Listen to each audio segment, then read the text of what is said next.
Nah, Assalamualaikum warahmatullahi wabarakatuh.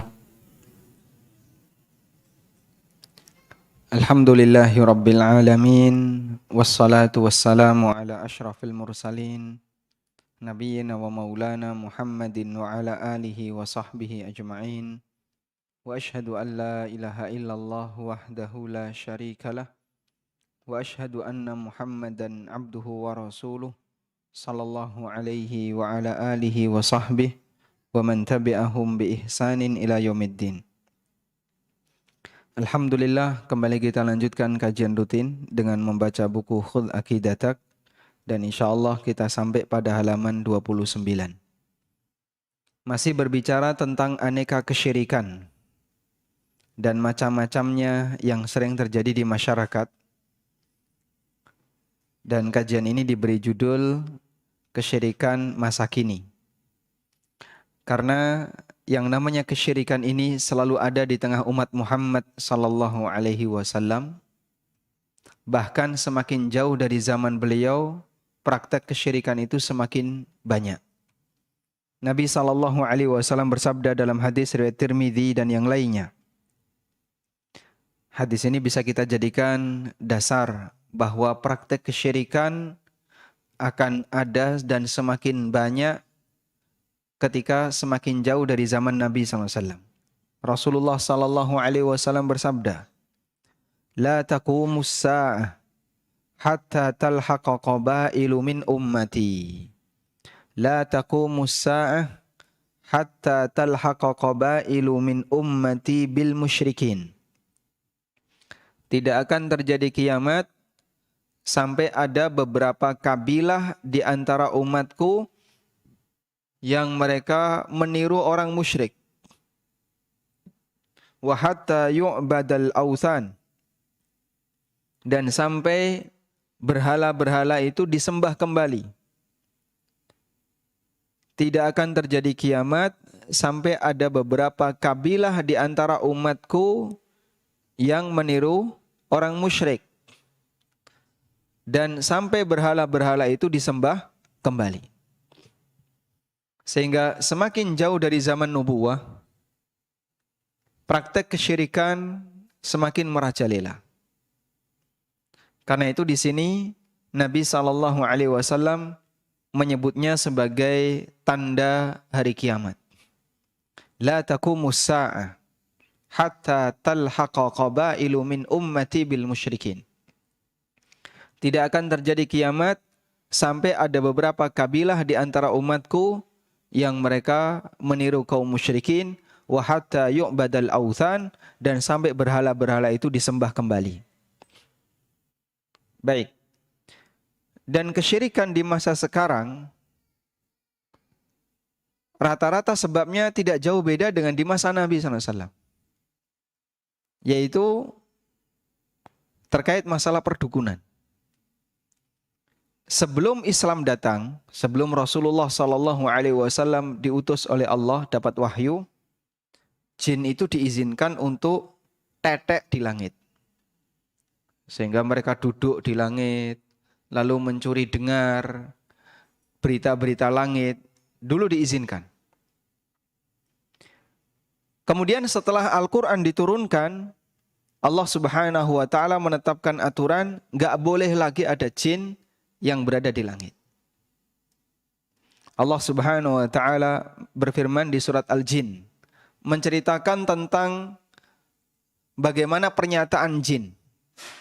Allah berfirman, wa anna kunna naq'udu minha maq'ida lis-sama'. Kami dulu duduk di langit, maq'ida lis-sama', berjaga di sana untuk mendengarkan berita langit. Faman yastami'il ana yajid lahu shihaban rasada. Tapi untuk saat ini, siapa yang berusaha untuk mencuri dengar berita dari langit, maka dia akan menjumpai panah api yang sudah siap mengintai. Menjumpai shihab, panah api yang sudah siap mengintai. Sehingga tidak diizinkan setelah Al-Quran diturunkan oleh Allah Subhanahu wa Ta'ala. Karena itu kemampuan dukun sebelum Nabi SAW diutus lebih hebat dibandingkan dukun setelah Islam datang.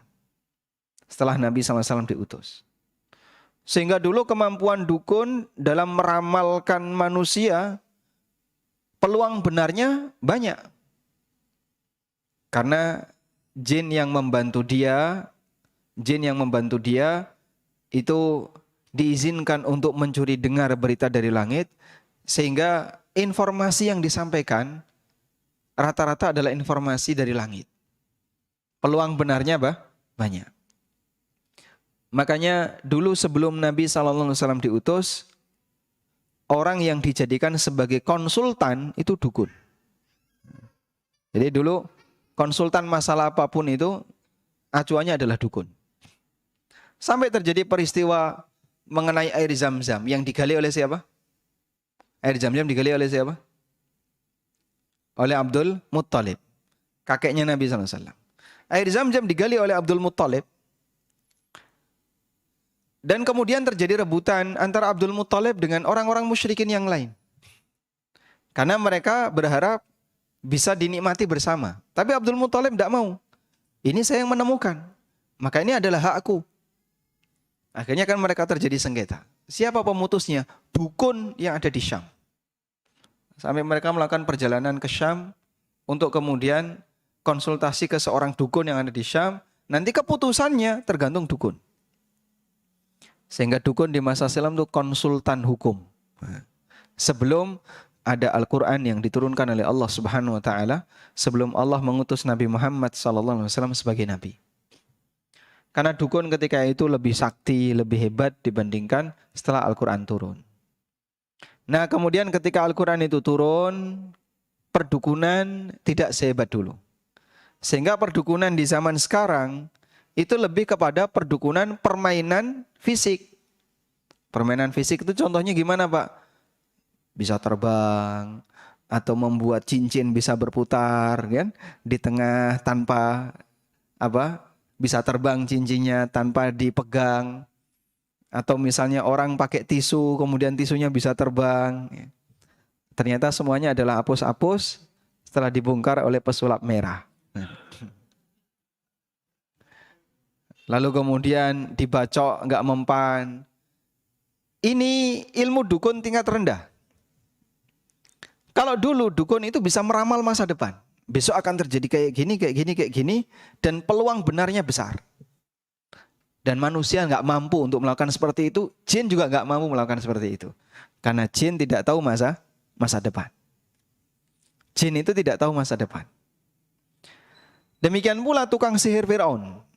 Kehebatan tukang sihir Fir'aun gimana? Allah ceritakan dalam Al-Quran, sahiru a'yunan nas. Mereka bisa menyihir pandangan manusia. Sehingga nampak sesuatu yang itu bukan aslinya. Makanya saat mereka melempar tali-talinya, tali-tali itu nampak seperti ular. Disihir dan nampak seperti ular. Orang melihat tali seolah-olah itu adalah ular yang asli.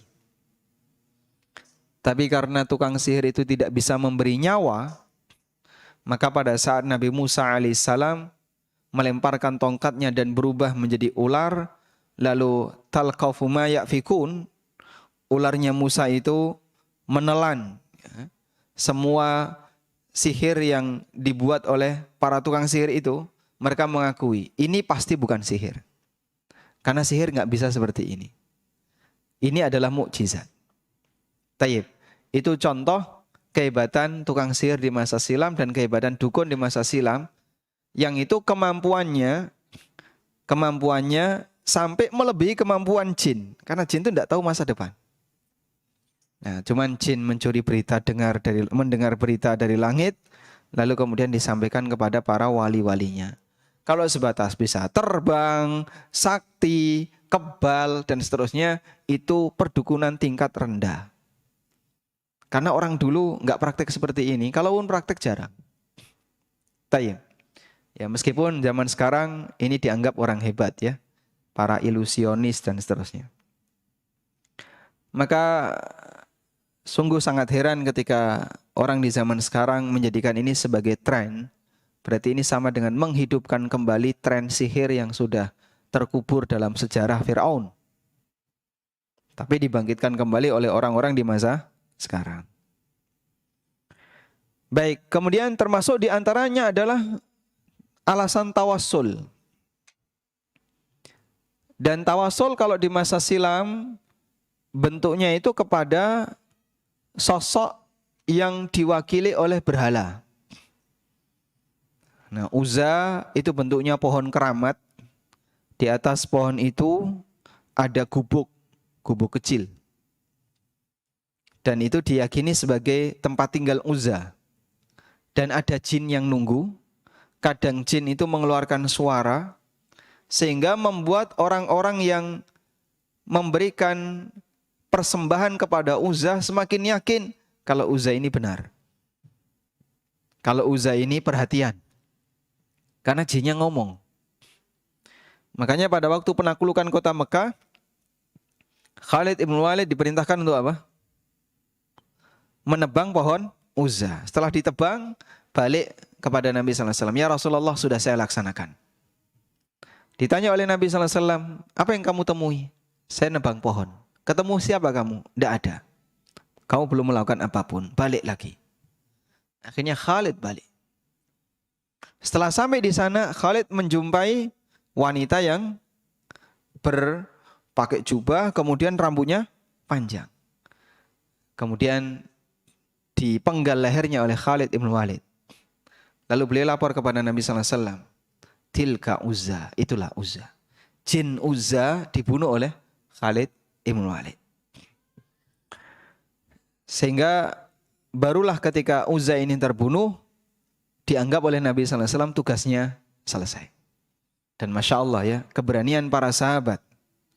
Dia ketika Khalid ibn Walid radhiyallahu anhu, ketika diperintahkan untuk menebang pohon Uzza, itu kan resikonya iso kesambet jin itu Pak. Bisa ngamuk Uzzanya. Tapi Masya Allah, beliau nggak takut, ditebang itu pohon. Dan Uzza nggak berani ngelawan. Sudah? Di zaman sekarang Pak, orang nggak berani Pak. Pohon keramat kayak gitu ditebang itu nggak berani.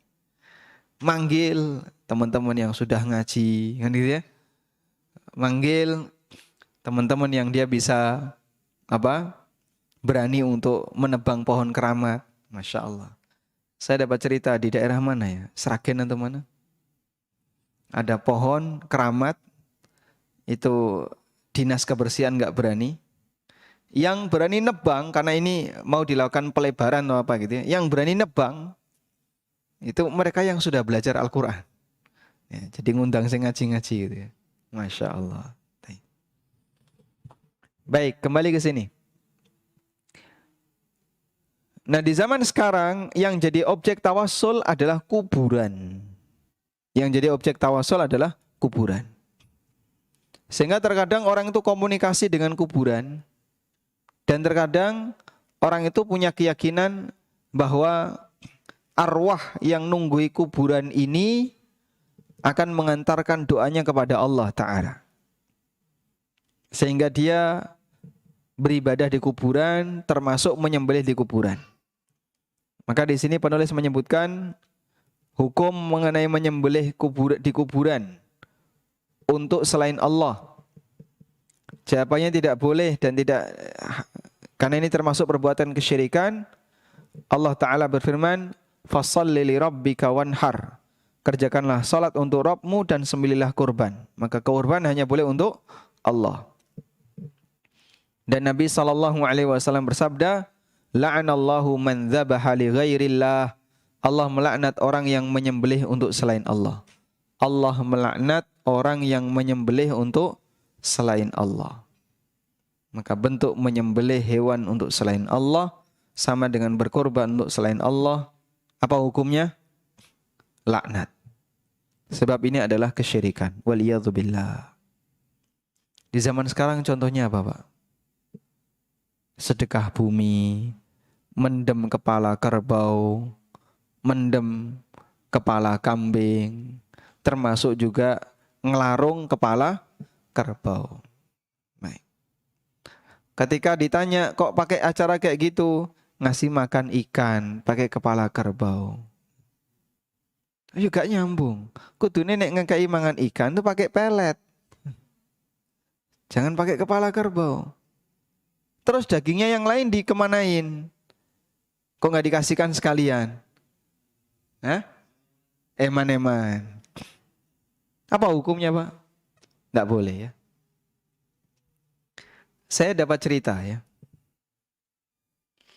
bahwa pondok yang dulu saya tempati, wallahu alam kejadiannya kapan saya nggak tahu, cuman saya nggak menjumpai kejadian itu. Dapat sumbangan, Pak, seekor kerbau, 1 ekor, tanpa kepala. Oh, diantar nganggo pickup itu. Ini kepalanya mana? Sudah disembelih pokoknya, tanpa kepala. Nah, kita kan curiga jadinya. Pengurus pondok jadi curiga. Kalau dagingnya utuh, Pak, seger, tapi tanpa kepala, disumbangkan untuk pondok. Ya akhirnya ditolak. Loh, itu kan daging halal dong, daging sapi, daging kerbau. Kerbau halal tapi disembelih untuk selain Allah. Wa ma uhilla li ghairillahi bihi, dan sesuatu yang disembelih untuk selain Allah termasuk di antara yang diharamkan. Mas kecepet. Bukan.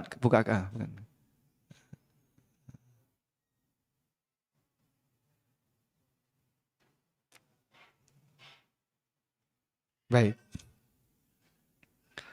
Kerbaunya halal, tapi ketika disembelih untuk selain Allah jadinya apa? Haram.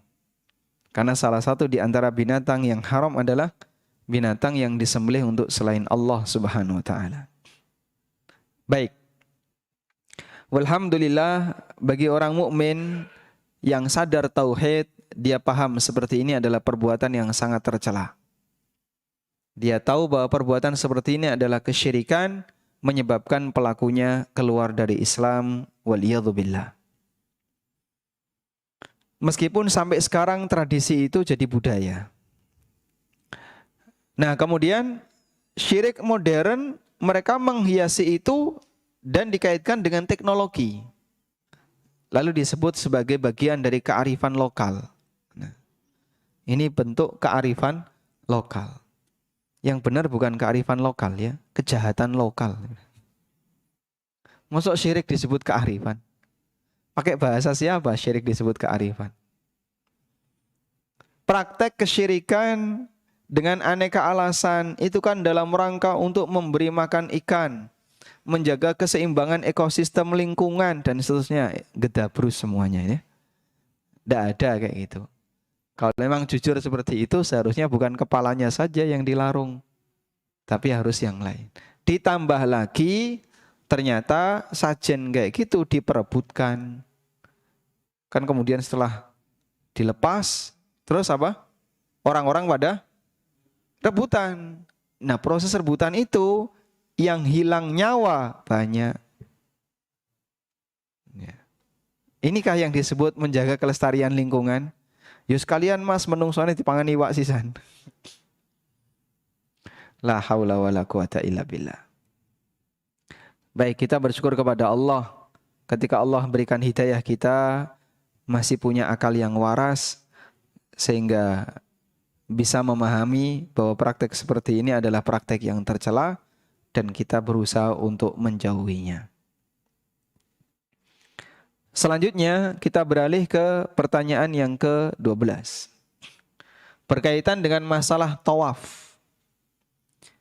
Apa itu tawaf? Tawafa yatufu. Artinya mengelilingi sesuatu.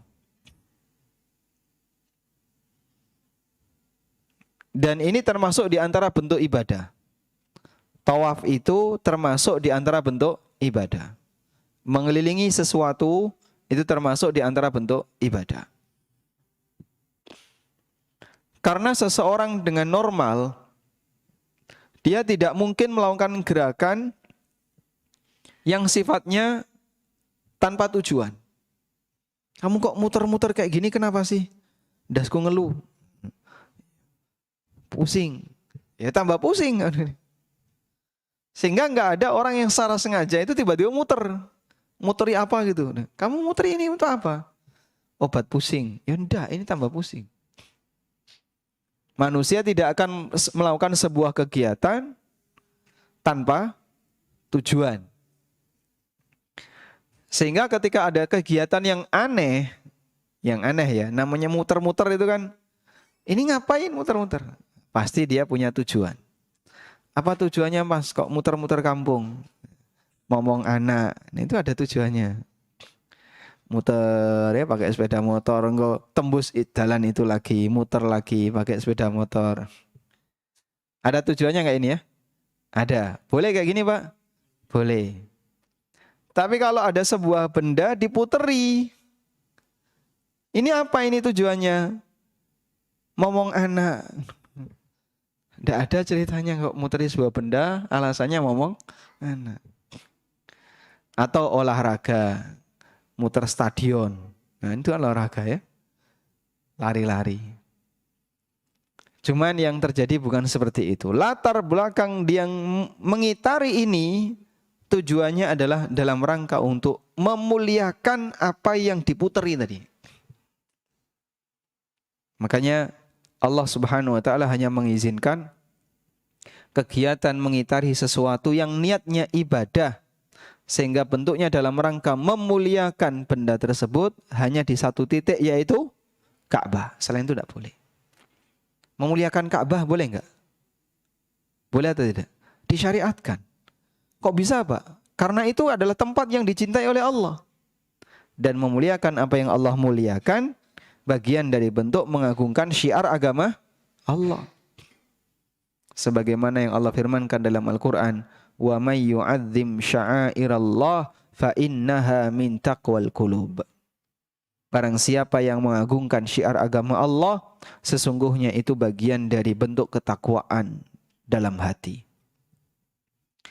Sehingga mengitari Ka'bah adalah memuliakan Ka'bah.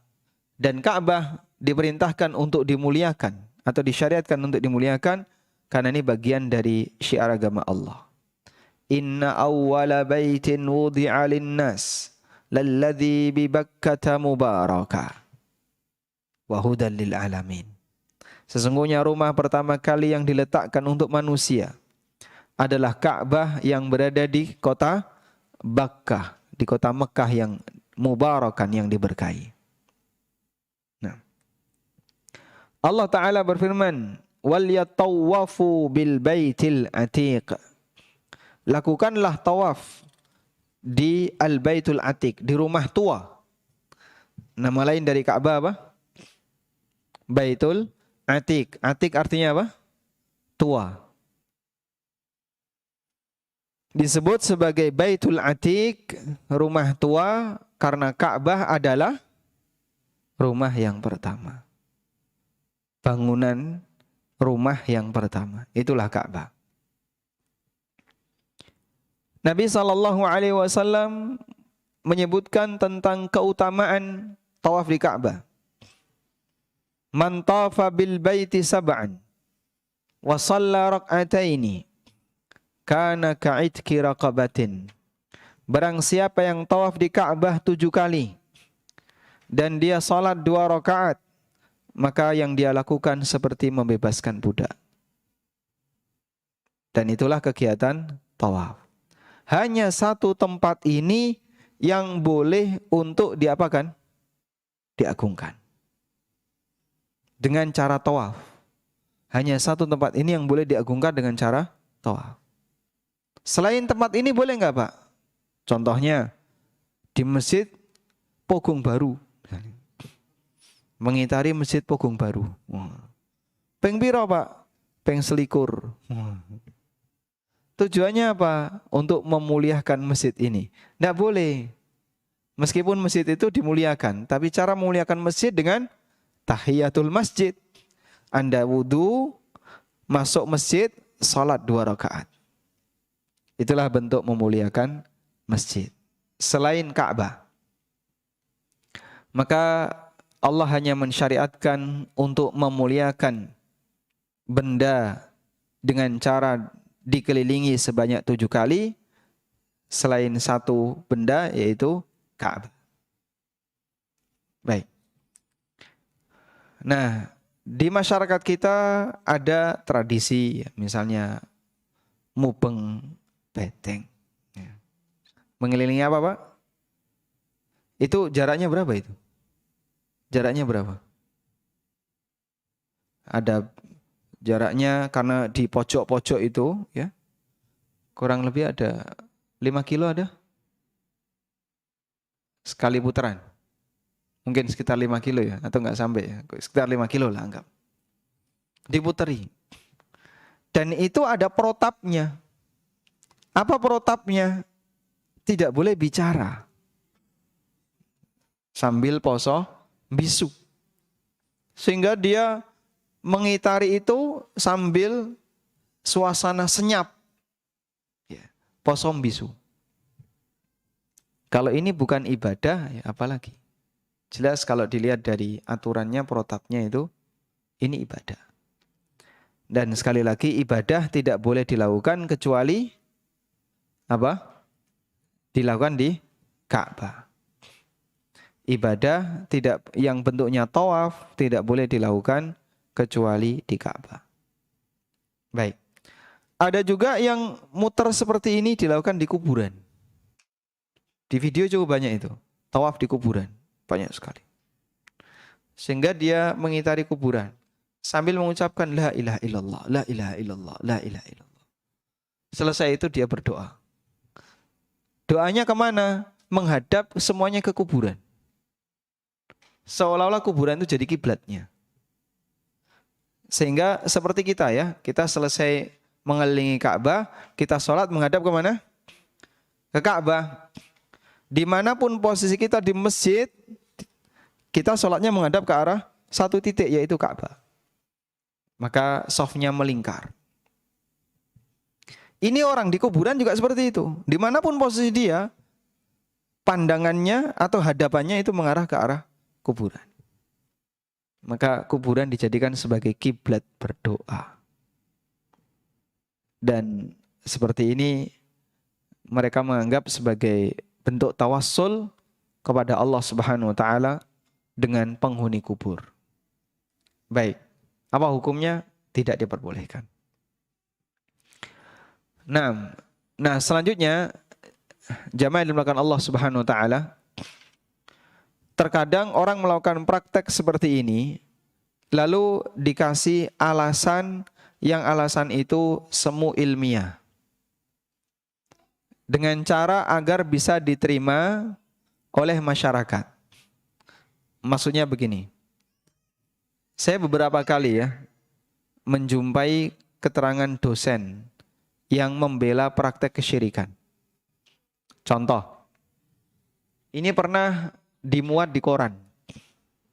Di koran di Jogja. Tulisan kalau tidak salah dosen teknik sipil di salah satu kampus Jogja gitu aja ya.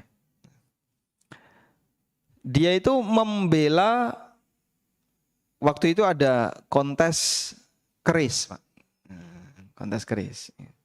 Di keris itu dibuat kontes, ada yang bisa joget, ya. Ada yang bisa terbang. Intinya pokoknya kontes keris.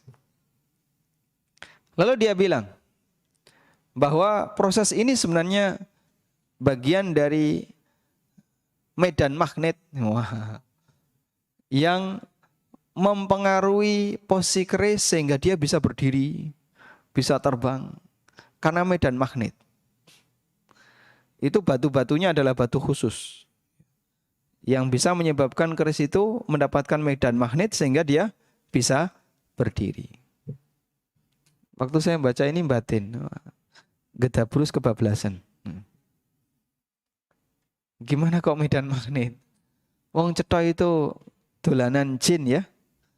Tapi dibuat seperti nuansa ilmiah biar tidak kelihatan praktek kesyirikan. Ya, terus pakai alasan medan magnet dan seterusnya. Kalau itu medan magnet, berarti kan dia berdiri terus kan gitu ya, selama di titik itu. Tapi nyatanya tidak. Ketika yang punya minta turun.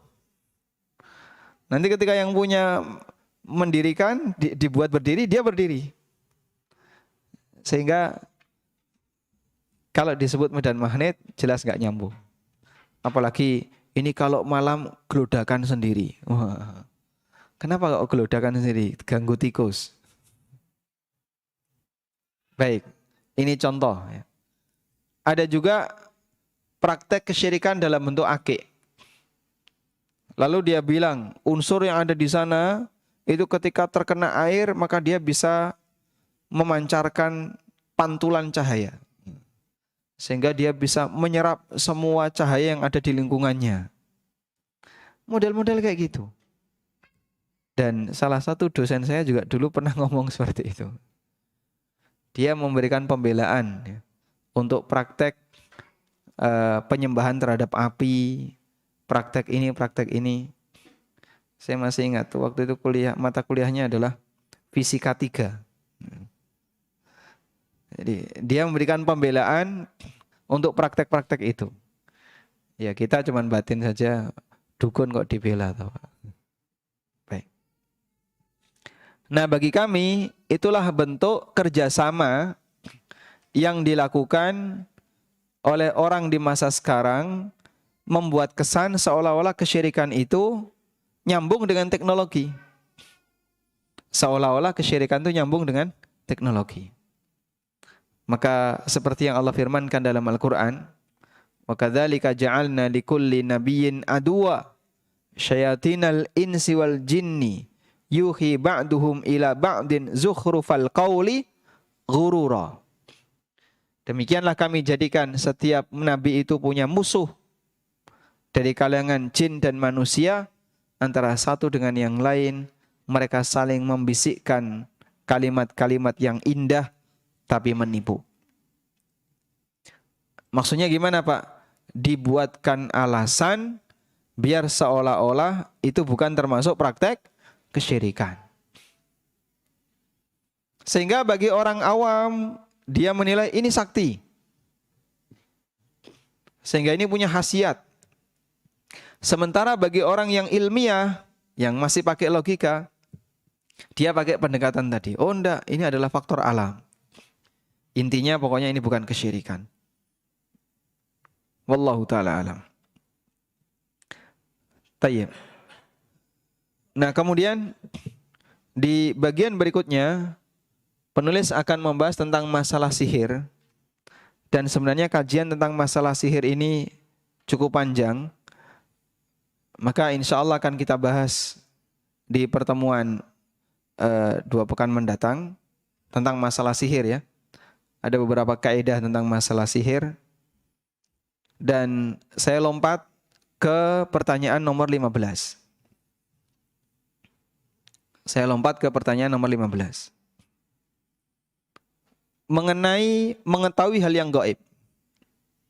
Apakah makhluk bisa mengetahui hal yang gaib? Jawabannya tidak bisa. Tapi Pak, dia kok pernah bilang benar Pak. Itu ngawur. Meskipun benar. Ngawur kadang benar, ada nggak? Ada nggak Pak? Ada Pak? Banyak Pak ya. Banyak. Sehingga misalnya seorang suami istri, istrinya punya masalah. Tanya sama suaminya. Suaminya orang ngerti, tapi memberi fatwa. Dia menyampaikan fatwa kepada istrinya, ngawur. Ya, sing wedok tidak merasa puas, tanya sama ustaz. Jawablah oleh ustaz. Loh, kok sama seperti jawaban suami saya? Masya Allah, berarti suami saya kemarin sempat jadi ustaz. Meskipun sebentar. Orang yang jawab memberikan fatwa sebuah kasus, ngawur, terus tiba-tiba benar. Mungkin nggak? Banyak seperti itu terjadi. Namun seperti ini dilarang oleh Nabi SAW. Sehingga beliau pernah menyebutkan, Al-Qudatu Thalatha. Hakim itu ada 3 jenis. Hakim itu ada 3 jenis. Yang pertama adalah hakim yang mengetahui kebenaran.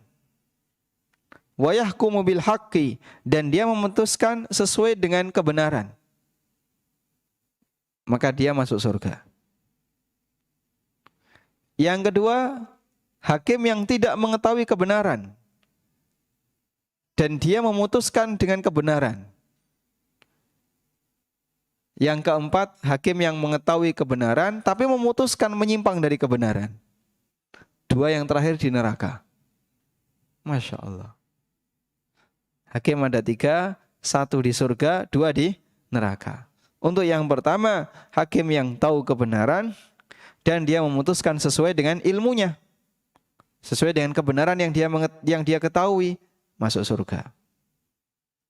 Sedangkan 2 sisanya yang masuk neraka, dia tidak tahu kebenaran, tapi dia memutuskan dengan kebenaran. Sementara dia nggak tahu, nyemplung neraka loh Pak itu. Makanya ngawur dalam masalah agama ndak boleh. Baik. Sehingga kalau ada orang yang bertanya kepada saya, mungkin nggak Pak, ada dukun itu yang bisa tahu masa depan dengan kehebatan ilmu yang dia punya. Anggaplah misalnya dia puncak dukun sedunia. Saking hebatnya sampai dia itu bisa mengetahui hal yang gaib. Jawabannya nggak mungkin. Kok bisa nggak mungkin? Karena gaib itu rahasia Allah. Dan Allah tegaskan dalam Al-Quran, Allah tidak akan membocorkan hal yang gaib itu kecuali kepada Nabi. Alimul ghaibi fala yudhiru ala ghaibihi ahada illa man irtada mir rasulin. Dialah zat yang mengetahui hal yang gaib dan Allah tidak pernah membocorkan hal yang gaib itu kepada siapapun. Makanya enggak mungkin manusia, makhluk tahu hal yang gaib. Itu tidak mungkin. Kecuali kalau Allah Subhanahu wa taala memberitahu. Dan yang diberitahu oleh Allah hanya siapa? Para rasul, baik di kalangan malaikat maupun di kalangan manusia. Karena itu siapa yang mengklaim bahwa orang lain mengetahui hal yang gaib, klaim ini pasti dusta dan keyakinan ini keyakinan yang merampas hak khusus Allah Subhanahu wa taala. Tidak ada seorang pun yang memiliki pengetahuan tentang hal yang gaib kecuali apa yang Allah wahyukan kepada Rasulnya sallallahu alaihi wasallam. Allah berfirman, Alimul ghaibi fala yudhiru ala ghaibihi ahada illa man irtada mir rasulin. Dialah yang mengetahui hal yang gaib, maka dia tidak memperlihatkan kepada seorang pun tentang hal yang gaib itu kecuali kepada Rasul yang diridhoinya, yaitu utusan Allah baik di kalangan malaikat maupun kalangan manusia. Dan Nabi SAW juga bersabda, La ya'lamul ghaiba illallah. Tidak ada yang tahu hal yang gaib kecuali Allah. Manusia tidak mengetahui hal yang gaib. Jin juga tidak mengetahui hal yang gaib. Baik. Kalau ada informasi kayak gini, ada orang Pak, dipenggal kepalanya, putus, setelah itu disambung lagi, hidup lagi. Bapak percaya itu? Percaya enggak? Tidak. Tapi saya pernah lihat. Hah? Sulapan. Iya, praktek sihir itu. Waktu saya masih kecil tuh. SD. SD kelas 1 atau mungkin SD kelas 1. Ada pagelaran pameran ya. Terus ada banyak pesulap-pesulap tuh banyak sekali. Ada yang dimasukkan kota, terus orangnya hilang. Itu bolak-balik nonton ya. Nonton langsung Pak, bukan di TV ya. Dulu waktu saya kecil. Terus ada orang yang dipotong kepalanya ditaruh di baskom, terus dibawa, setelah itu ditempel lagi, hidup lagi dia. Kalaupun itu kejadian yang dilihat, berarti kan tidak diingkari Pak ya. Cuman ini apa ini? Sihir. Jelas ini sihir. Sihir apa ini? Sihir apa ini? Sihir kemungkinan yang terjadi adalah pandangan mata. Sehingga sebenarnya saat dipenggal itu orangnya nggak dipenggal. Tapi terlihat seperti dipenggal. Maka orang yang berada di kanan kirinya melihat seolah-olah ini dipenggal. Tayyib. Nah, sihir seperti ini tadi ya, tingkat kemampuannya di bawah. Tapi kalau sudah sampai meramal masa depan, itu jin aja nggak bisa. Makanya kehebatan para dukun di masa silam yang dia bisa meramal masa depan, itu kemampuan yang jauh lebih tinggi daripada sebatas sulap fisik. Seperti bisa terbang atau apa dan seterusnya. Sebab jin bisa bantu di sini. Tapi yang ini jin tidak bisa. Karena Allah Subhanahu wa ta'ala tegaskan tidak ada yang tahu hal yang gaib kecuali Allah. Dan Allah membocorkan hal yang gaib itu, Allah menunjukkan hal yang gaib itu kepada Rasul yang diridhoinya. Wallahu a'lam. Kemudian Allah juga tegaskan dalam Al-Quran, Qul la ya'lamu man fis samawati wal ardil ghaiba illallah. Katakanlah wahai Muhammad, tidak ada satupun makhluk di langit dan di bumi yang mengetahui hal yang gaib kecuali Allah.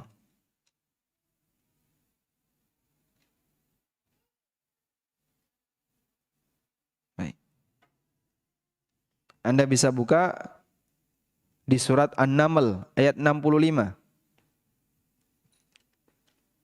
Di surat An-Naml ayat 65 Allah tegaskan, "Qul la ya'lamu man fis samawati wal ardil ghaiba illallah." Katakan wahai Muhammad, tidak ada di langit dan di bumi yang mengetahui hal yang gaib kecuali Allah. Tambahkan ya, di buku boleh ditulisi An-Naml ayat 65.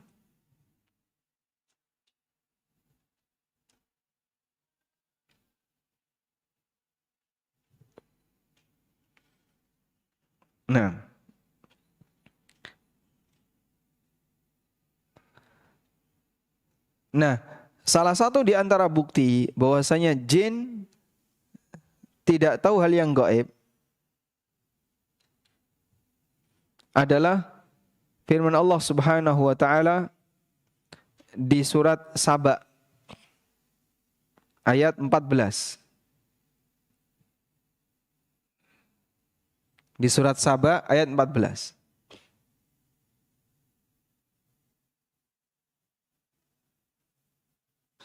Allah menyebutkan tentang kekuasaan Sulaiman. Di ayat 12 surat Saba ayat 12 Allah berfirman, "Wali Sulaiman ar-riha ghuduha syahrun wa rawahuha syahr." Sulaiman punya angin yang perjalanan pagi sama seperti perjalanan sebulan, perjalanan sore sama seperti perjalanan sebulan dengan angin tadi. Wa asalna lahu 'ainal qitr. Wa minal jinni may ya'malu baina yadayhi biidzni rabbih. Dan di kalangan jin ada yang bekerja baina yadayhi di hadapan Sulaiman biidzni rabbih dengan izin dari Allah. Sehingga Sulaiman melihat pasukannya jin itu bekerja. Sulaiman melihat pasukannya jin bekerja karena ini berada di hadapannya. Lalu Allah ceritakan, falamma qadaina alaihi, pekerjaannya itu bermacam-macam ya. Falamma qadaina alaihil mauta, ketika kami tetapkan kematian untuk Sulaiman. Sulaiman dicabut nyawanya oleh Allah Ta'ala. Ma dallahum ala mautihi, tidak ada yang menunjukkan kematian Sulaiman kepada mereka illa dabbatul ardi ta'kulu min sa'ata, kecuali rayap yang makan min sa'ata, yang makan tongkatnya Sulaiman. Jadi Sulaiman berdiri bawa tongkat dan jin tidak ada satupun yang berani untuk bangkang keluar dari pekerjaannya karena melihat ada Sulaiman alaihissalam. Dan beliau dalam posisi itu meninggal dunia. Dalam posisi berdiri. Lalu tongkatnya dimakan rayap. Kalau kita pakai ukuran normal, berapa lama tongkat yang menancap dimakan rayap? Sampai bisa menyebabkan tongkat itu langsung rapuh dan orangnya jatuh. Wallahu a'lam. Meskipun kita tidak tahu ya, ini apakah kejadiannya segera ataukah ada penundaan.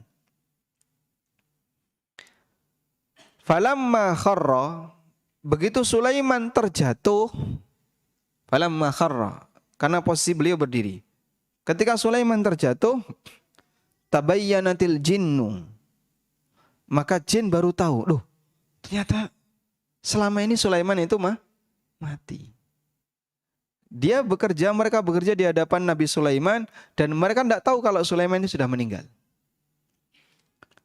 Allau kanu ya'lamunal ghaiba ma labithu fil adzabil muhin. Andaikan mereka tahu hal yang gaib, maka mereka tidak akan bertahan di sini dalam waktu yang lama.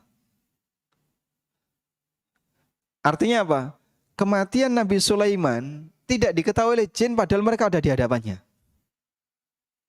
Padahal jin itu ada di hadapan Nabi Sulaiman alaihissalam. Tidak diketahui oleh jin. Andaikan jin itu tahu hal yang gaib, ini justru bukti bahasanya jin itu tidak tahu hal yang gaib. Kejadian itu ada di hadapannya aja dia nggak tahu. Nabi Sulaiman sudah meninggal dunia, jin itu tidak sadar kalau ternyata Sulaiman sudah meninggal dunia. Baru ketika Sulaiman jatuh, mereka baru sadar, oh ternyata selama ini Nabi Sulaiman sudah meninggal dunia. Andaikan mereka tahu kalau Sulaiman sudah meninggal dunia, mereka akan pergi meninggalkan pekerjaan ini. Tapi mereka tidak berani pergi karena mereka merasa Nabi Sulaiman masih hidup. Wallahu a'lam. Baik, demikian yang bisa kita sampaikan. Semoga jadi muqaddimah yang bermanfaat. Wassallallahu ala nabiyyina Muhammadin wa ala alihi wa sahbihi wa sallam. Wa akhiru da'wana anil hamdulillahi rabbil alamin.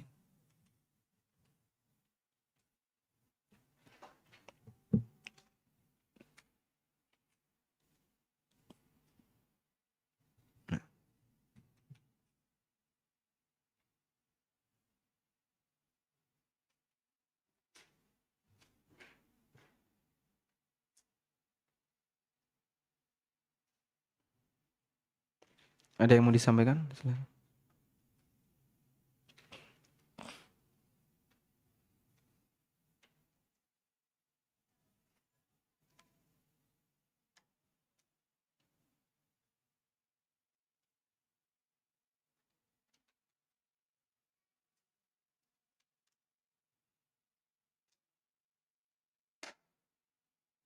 Silakan. Waalaikumsalam warahmatullahi wabarakatuh.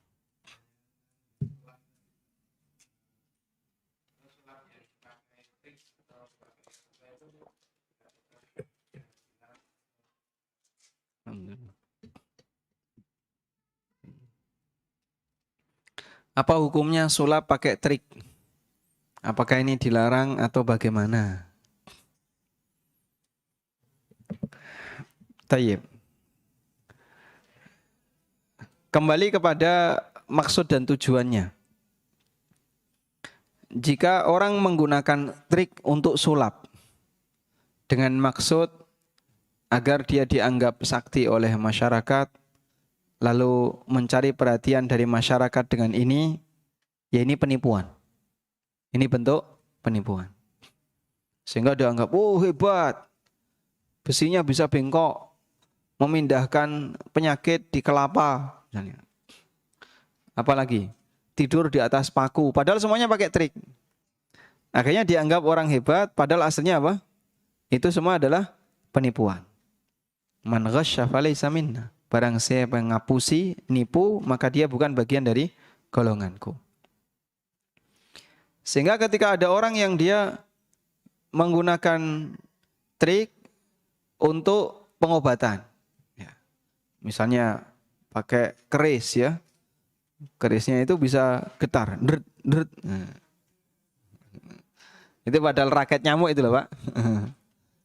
Terus ujungnya diganti keris. Nah, ketika dipencet kan ada arus listriknya. Dret, getar. Orang percaya Pak. Padahal itu ngapusi. Ya ini nipu. Ini termasuk di antara bentuk penipuan. Tapi anehnya masih ada orang yang percaya ya. Baik. Meskipun kita tidak sampai mengatakan kalau dia melakukan kesyirikan karena dia tidak bekerja sama dengan jin. Tapi kalau dia kerjasama dengan jin, lalu memberikan sesajian kepada jin, kemudian dari situ dia dibantu oleh jin, ini lebih parah daripada sebatas penipuan. Karena yang seperti ini, maka statusnya sampai pada tingkatan kesyirikan. Wallahu a'lam. Baik.